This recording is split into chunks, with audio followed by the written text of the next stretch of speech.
Example, Allah had prohibited riba, borrowing and lending money on interest, riba. But if you go to the Torah today, you'll see the Torah says that it is haram for an Israelite to lend money on interest to his brother Israelite. A Jew should not lend to a Jew on interest, no. Haram. But it is halal. He can lend money on interest to those who are not Jews. No. That's wrong. You've made halal what Allah made haram.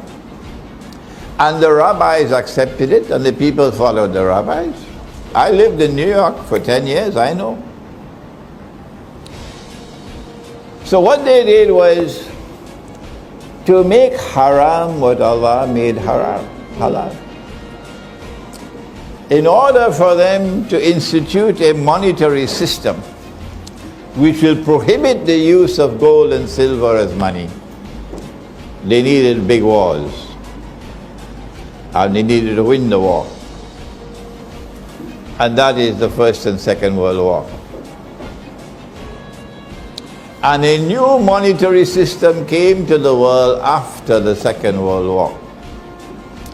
That monetary system has been with us since then, 1944. But I have news for you tonight. There's another war coming, and it's just around the corner. And when that war comes, they're going to finish this monetary system. They don't need it anymore. And they'll bring a new one. But the Mufti doesn't know that. Who gives his bogus fatwa that the money we're now using is halal. Mufti, are you listening to me? Mufti, you're going to have to answer in the grave, Mufti, for declaring this money to be halal. No. This money was possible because they first declared that money to be haram. The Articles of Agreement of the International Monetary Fund prohibit the use of gold as money. Dr. Mahathir was not aware of that. I am not a politician. I don't comment on politics. But when someone does what is right, I declare that he did what is right, and I don't care who is annoyed with me. A scholar of Islam doesn't bow his head before public opinion. Dr. Mahathir was not aware that the International Monetary Fund prohibited the use of gold as money. But Dr. Mahathir was able to recognize, as no one else recognized, that this was wrong. That this was wrong. That you cannot prohibit the use of gold as money. And Dr. Mahathir did what no one else did in the history of this country. Let me remind the Malaysian people, if they need to be reminded, that Dr. Mahathir did what no one else did ever did, and perhaps no one else will ever do. When I met him, I told him that.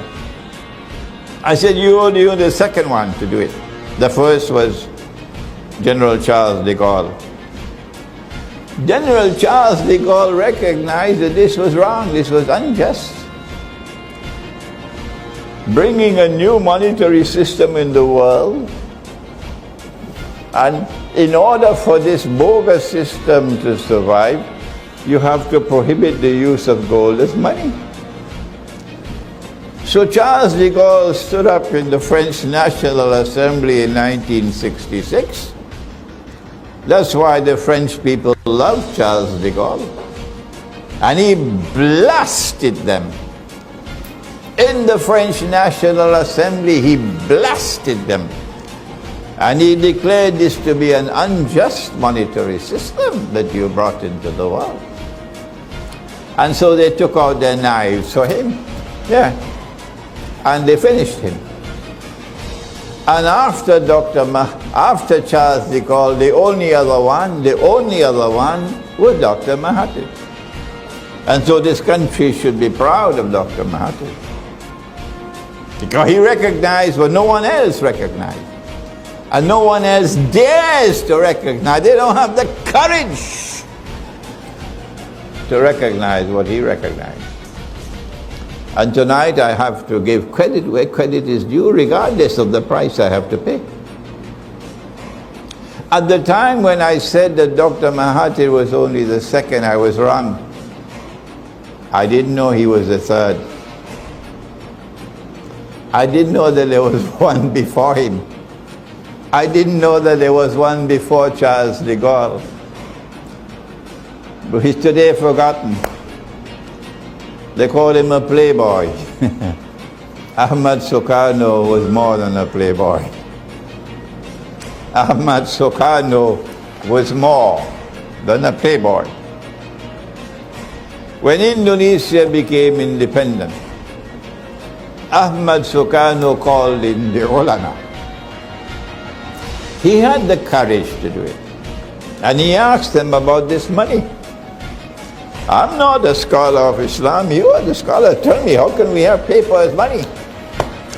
How can we have paper as money? And the ulama replied to him and said to him, the paper would be halal only if it is redeemable in gold.